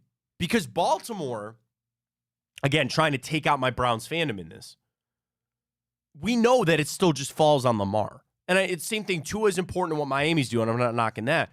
But, like, I don't know why Baltimore, I just don't feel like plays that winning brand of football all the time. And the defense has been good. And they've had a stretch here coming down where we knew how tough it was going to be. And what do? They keep winning, right? We talked about this, Jags, 49. The Dolphins game next week, I think, will tell us a little bit. We're going to get that preview bit. But if I really want to be critical of the Ravens, they've beat up on some really crappy teams. They've beat some really bad teams. Now, what Monday did was they went out and beat the best team in football and shellacked them. I might choose to look at it and say Brock Purdy threw 4 interceptions. What do you want to do? That's me discrediting Baltimore's defense. I get it. But I'm watching that game where they could not run the football other than Lamar. And I like Zay Flowers as much as the next guy. They don't throw to anybody else. They don't have Mark Andrews anymore. Odell Beckham is nothing at this point of his season. Like, that is my reason of crapping on Baltimore here a little bit. I look at Miami and I go, wow. Raheem Mostert, Achane, then Tyreek Hill and Jalen Waddle. Those guys are damn good. I look at Baltimore. They're doing it the Baltimore Ravens way. They're playing defense out the butt, and they're running it with Lamar Jackson. I don't buy Baltimore. So my confidence level of teams, the Browns are one of them, not number one. But they're up there because they're playing their best football right now. I'm crapping on Baltimore while they're playing winning football. I can't buy it. I buy Miami, I buy San Francisco, and I'm still buying Philly. The Philly one is the one that I know you can't get over for some reason. And honestly, I'm not even that big on Miami either. The only team that you could convince me personally that you could say is better than the Browns, which is just insane. Let's just take a step back. Sure. Because that's just an insane statement for me to even begin like that, given what has transpired this season. Like, that in itself is just amazing. That being said, the Ravens are really the only team that you could sit here and convince me that I truly think are better. And the reason I say that is if you took all these teams, like you said, the playoffs, you don't know what team you're going to get, right? Mm-hmm. That's just how football works. If you took all these AFC contenders and you had them at their peak, they played at their peak, I could argue that the Browns' peak is greater than all the other AFC teams, like what we've seen with that defense. I mean, I think the thing is... Here's what I think. It's when you fall back to who's going to win you these games. And if you can look at teams like the 49ers, and I still think Philly, and I still think Miami, there's a couple of different guys. And again, it all starts with the quarterbacks. I understand that. But you look at different, like, all right, they have this built in, they have this built in. The issue that I think a lot of people outside of Cleveland would be is, well, how are you doing this? And the same thing goes for Baltimore. Well, how are you going to do this if you don't have the horses? That's my thing. is I'm all drunk on how many guys, how many offensive weapons do you have? And do you have enough to go up against the likes of some of these premier teams that have 4 or 5 guys that are just throttling teams? Not everybody's got that. Dallas doesn't have that. Not at all. That's probably why I'm down on them a little bit. Philly, that is my key thing. The 3 teams that I feel the most confident in are the teams that have the most. The 49ers, the Eagles, and the Dolphins. They have the most. And defensively, I'm discrediting that a little bit. I'm just talking about offensive guys. But it's no coincidence for me, and I know I'm probably faulty in my thinking of that. I should probably watch the games a little bit, and for the games themselves, not get drunk on that. But that's what I continue to look at. You need the horses to get you to the playoffs and win it on out. I'm going to go with the teams that have the most. Just hoping that 2 or 3 of those guys show up, because one won't. Not everybody's going to have that monster game, and who else are you going to turn to? That's why I'm down on Baltimore. That's why I'm down on Dallas. Browns are right in the thick of it, though. And you're right. You can make the case against almost anybody in the AFC that you could take them down. You own Baltimore. KC is a head case. Miami, scary a little, but you can beat them. And Buffalo. They only do it for Josh Allen. You see the stat this morning? Josh Allen's accounted for 83% of their touchdowns. Yeah. 83%. How long does that keep going? How long are they going to figure that out? We'll have to see. All right, you want to do mailbag before we get a break and do time hop coming up? Let's do it. All right, so Dan Graziano and Jeremy Fowler. Number 1, their bold playoff prediction. Dan Graziano, the Jags are going to miss the playoffs. Trevor Lawrence hurt. Might not play this weekend. We'll see. Jeremy Fowler says his bold prediction is that the Packers are going to sneak in to the playoffs. Maybe take that spot from the Vikings? The playoffs started today. Your wild cards are Dallas, the Rams, and Seattle. Can you believe that? The NFC West gets 3 in. That's crazy. How about the Rams could cause some noise? They could. I mean, they got it there in Seattle. That was a massive win for them to keep things alive. So that's fair. Packers, talked about that. All right, next up from Dan Graziano and Jeremy Fowler. Which player has the most on the line over the final 2 weeks of the season? Jeremy Fowler says Justin Fields. But, Bears are going to have the number 1 pick. Caleb Williams will be there. Can he prove that he is the guy? That's going to be the mounting question all offseason with Chicago. And I think he's helped himself over the last month, but the last 2 games, he has a lot on the line for that. Dan Graziano, a couple of guys that need money. Saquon Barkley, Josh Jacobs, Austin Eckler, T. Higgins, and then they bring up our guy, Baker Mayfield. He's got a lot to prove here in the final couple of weeks. He's on a 1-year deal. They want him to stay in Tampa Bay. I think he's going to get that extension, but there are quite a few guys that need to prove things out there on a deal. If you had to sign one of the running backs, Barkley, Jacobs, or Eckler, which one would you sign? Oh, that's not even close. Barkley. Yes. That's not even close. Same. I agree. Yeah. Completely. What was I about to say? Who is the guy we're talking about for the running backs? They need to make money. Oh, Yeah. Justin Fields. Yeah, Oh, not make money, but the the decision Justin is Fields thing. Yeah. What would you do, Matt? Would you if you were Fields. the GM? I agree. Fields. I agree. Like, take Marvin Harrison. and I know Fields has to get paid, but I've seen get paid more quickly than Caleb Williams. Because here's your debate on Justin Fields or Caleb Williams, right? If you're the Bears, you look at Caleb Williams, who is still viewed as a generational talent in this draft and will still go number 1 overall. But you get 4 years of paying him dog crap nothing from a relative standpoint of the quarterbacks. So then you can have more time to continue the rebuild and all that other kind of stuff. Here's my 2 things on Caleb Williams. Okay. Number 1, we have had stone cold lock prospects that aren't it. Like even Trevor Lawrence, who I'm a borderline fanboy of, had big expectations for him. Look at that. Okay. So you got to have the most guaranteed guy. So why not go with Justin Fields, who you have seen do it and know can do it on an NFL stage? That's number 1. And number 2, it would not be lost on me of how Caleb Williams has handled himself. And I'm not going to go to your team. They got him on social media liking tweets about not going to the Bears. I saw that. And you might be telling me that that's trivial and that's stupid and you need to find guys that just play. And I know in the NFL, you turn a blind eye to some things. I understand that. But I'd sit down with him on the combine and I'd look him straight in the eye, man to man, and go, what's that bullshit? What is that? Seriously. And I'll tell you this too, the response would tell me a lot. Because if you're in the room with us now and you go, I was just kidding. No, that's not that big of a deal. I'd actually go, well, you're not going to stand by what you say. Now you double down on that and go, yeah, I don't want to play for the Bears. Then your decision is made. Like that has to factor in. Again, I'm not the GM. I'm not Ryan Poles. They're in Chicago. I'd go with Fields. Why would you not? I agree. Why would you not? And trade away that pick and fall down to 3 or 4. And yeah, go ahead and take, hopefully Marvin Harrison will be there. Or take anybody else. Malik Neighbors, take anybody, right? Offensive line help. They need that bad. Do that. I agree. That's what I would do. But will they? Here's the thing. You want me to call my shot? Yeah. Call my shot. They will keep Justin Fields, and they're drumming up the threat of taking Caleb Williams to get somebody to trade up there. I think that's what's going to happen. I'm calling my shot. Caleb Williams will go somewhere else. And in fact, if I was the Bears, you know what I would do?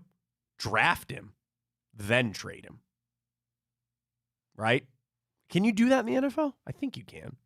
Like in the NBA, how you draft guys, they never even play it down. Yeah, I don't know. Trade them away. I don't know. Or just trade the pick away. You buy yourself more time, but hold out. Literally hold out. And even if you draft Caleb, again, no GM wants to do that, but you draft him and hold on. I don't. Caleb Williams, I feel pretty confident saying this. He's not going to play with the Chicago Bears. I think he's going to play somewhere else. I'd trade it away if I was him. All right, next up, Graziano Fowler. Over-under and head coaching jobs that'll be open this season. So let's count the ones that we know already. Raiders, Panthers, and Chargers. We are all but assured that Washington will have an opening. We're all but assured that the Patriots will have an opening. That's 5. Now, as Graziano writes, Woody Johnson said Robert Saleh will be back, so he's out. I think on the hot seat could be Mike Vrabel in Tennessee. Maybe Matt Eberflus. Maybe Matt Eberflus. I've been on record saying I think Pete Carroll retires. So that's one there. But also, you scratch one off that list, the Raiders will be hiring Antonio Pierce as their full-time head coach. Matt, what about the Steelers? Graziano writes about that. He says, I don't buy that Mike Tomlin is in trouble in Pittsburgh. Fowler, I'm not buying the Tomlin smoke either. The most of the vitriol is from the people in Pittsburgh who have wanted to move on for years. Yeah. So, yeah. They both bring up Eberflus, who think that he will survive this. So the over-under is 7. Here are the other teams that they bring up. It wouldn't shock me if Tampa Bay, Todd Bowles. I was going to say that. Atlanta, Arthur Smith. Yeah, for sure. And New Orleans, Dennis Allen. It would not shock Fowler if all 3 of those guys kept their jobs. I think one of those 3 will be out. And especially, I think Todd Bowles is actually semi-safe in Tampa. I do. I think it's New Orleans or Atlanta. If you choke that away and you don't make the playoffs, I think it's Dennis Allen. I really do think it's Dennis Allen down there in New Orleans. And then Mike McCarthy. Fowler writes, McCarthy's fate could hinge on the playoffs. He's built a lot of goodwill, but that can't be discounted either. Graziano, Dallas is interesting. You do hear people outside the organization speculating that McCarthy could be in trouble if the Cowboys don't make a deep playoff run, but I don't get that sense from McCarthy himself. Or I'm sorry, Dallas themselves, the Cowboys. I don't think McCarthy. I think he's going to stay there. So if we had to pick our list right now, and Fowler, by the way, says that Antonio Pierce is going to keep that job. So here are the openings for us that we know. The Chargers and Panthers. Okay. Harbaugh. Going to take one of those 2 jobs. I think it'd be the Chargers. I think Vrabel goes there, but we'll see. So those are those 2. Washington, New England. I think Seattle. I think New Orleans. I know I'm missing one. Oh, Tennessee. I think Vrabel's going to leave Tennessee. Yeah, I don't think Tennessee. this guy will get canned by any means. I'd be a little bit surprised, but I also think his seat certainly is warm as Brian Dable in New York. I don't think they'll, especially given he got Coach of the Year. No, and you get Daniel Jones back. Yeah, he gets one more year. I believe I think he gets one more. I think he gets one more. Now next year, that's a different conversation to be had, because the death sentence was Daniel Jones. That the death sentence of that contract has been that. So I think he'll get one more year. I think Zach Taylor's safe. I don't think Mike Tomlin's going anywhere. I agree with that. I think Harbaugh's good. I'm talking about our division. Matt, I don't. Things have been trending up, so it looks like it won't happen. However, Doug Peterson? No, Sean McDermott. Oh yeah, I know that was kind of my famous call there. It was honestly a popular call before they turned things around. And I guess like my take of, no, I said Buffalo's going to miss the playoffs. That's not going to happen. They're going to make it.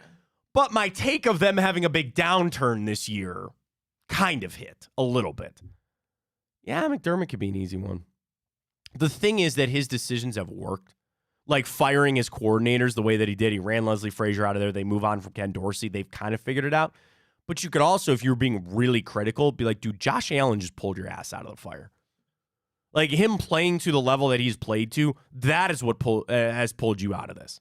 I wouldn't be super confident if I was him, but I think he keeps his job there. You don't have to worry about it, which is so great for Kevin Stefanski. All right, let's do this. You want to jump right into the timeout? We got a busy day today in football. Yeah, you want to get to it? Let's get to it. Timeout.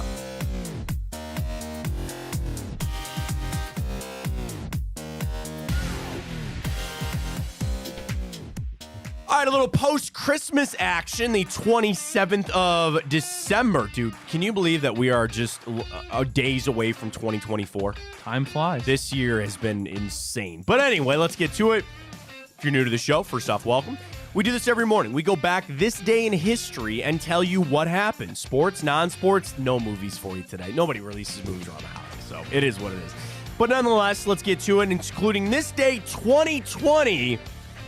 Browns fall to the New York Jets 23-16.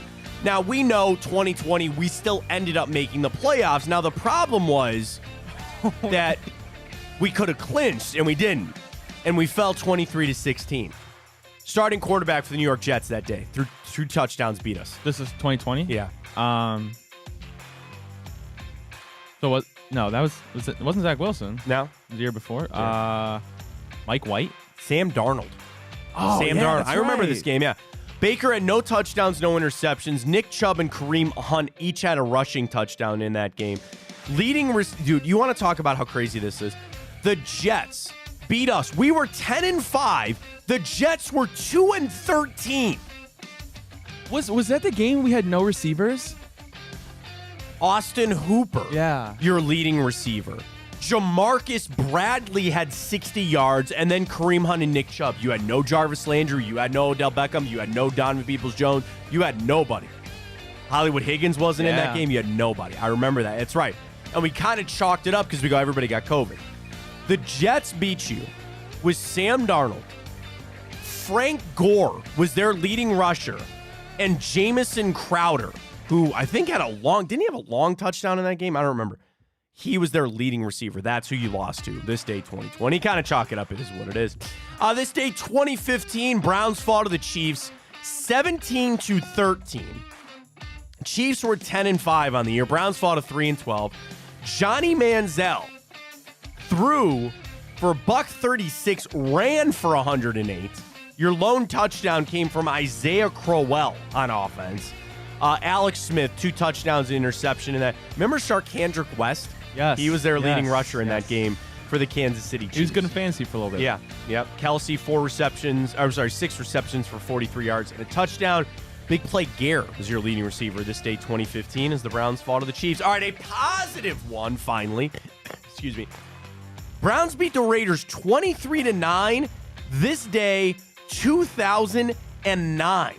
The Browns at 4-11 won their 3rd straight game. Was this Mangini? 2011 would have been 2009. 2009. 2009. Either him or I think it was. Because I think Romeo. that's how he kept his job. That's how he kept his job. Yeah, it was Eric Mangini. Nice. It was year one of Mangini. Nice. So the Browns at that point, let me see if we can scroll down here. So they were that's right. They were 1-11, and then they won their final 4 games on the way out. Won their final 4, including beating the Raiders 23-9 for their 3rd straight. Are you ready for the box score on this one? Yes. I'll give you $1,000 if you name the quarterback for the Oakland Raiders that we beat this day 2009. He threw 3 interceptions and was sacked 4 times. And he's got a tie to Northeast Ohio.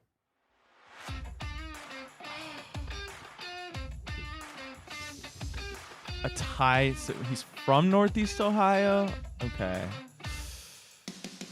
Also, played his college football in Northeast Ohio. That threw you a curveball there, didn't it? He played, so like, we're not even talking Columbus. We're talking like what?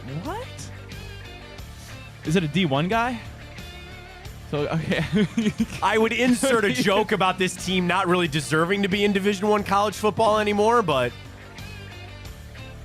No. No. what college are you thinking of? James Madison? No. No, Northeast Ohio.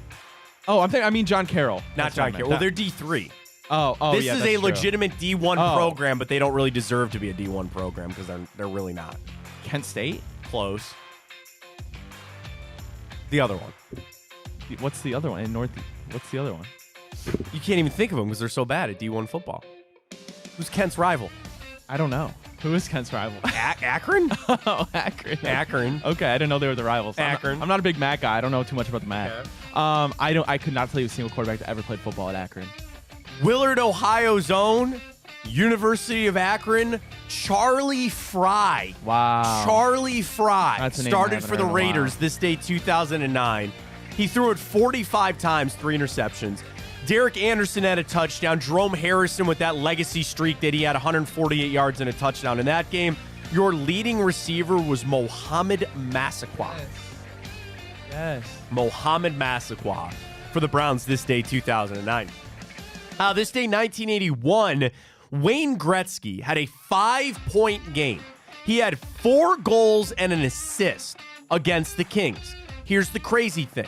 In that stretch, or in that game, he scored his 100th point of the season in just the 38th game. That is an NHL record for 100 points. In 38 games, he scored 100 points. Yeah, that's like almost 3 Almost 3 points a game. That's insane.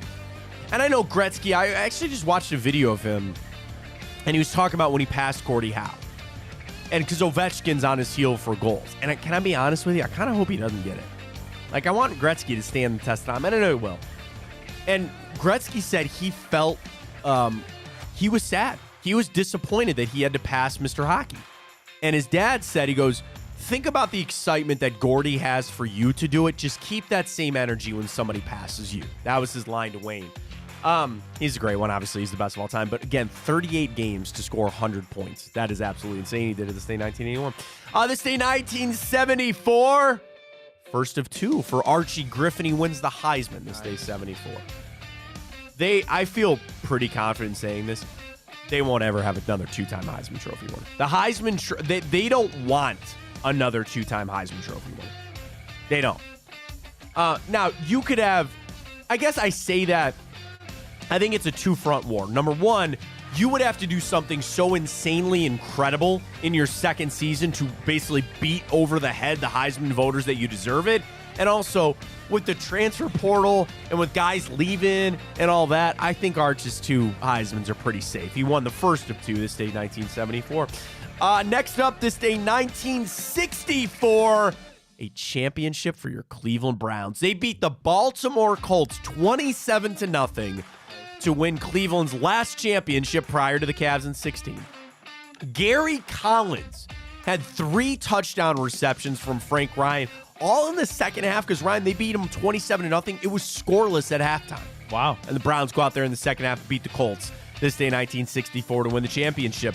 Another championship game this day 1953. The Lions beat the Browns 17-16 to win the championship game. Doak Walker had a touchdown there for the Lions. Lou Groza had 3 field goals.